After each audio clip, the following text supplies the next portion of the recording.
The Mid-America Truck Show is a tradition in our industry. This is the place where everybody comes together as one industry.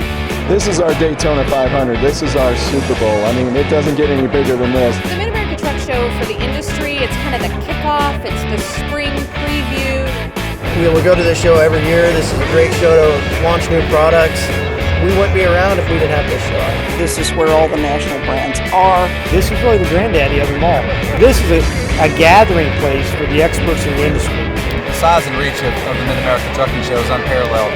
I mean, this show has been going on for, decades, and it's still drawing huge crowds, still innovative. The Mid-America Truck Show has been a way that I feel that we've marketed our product and it's worked, and our company gets bigger and bigger. As a brand, we've been coming here for 20 plus years. We started 17 years ago. We've been coming for 43 years. Personally, this is my 19th Mid-America. Yes, for 31 consecutive years we have been here at the Mid-America Truck Show. This is my 25th year. 28 years. We've been here for 43 years. It is the best show on earth.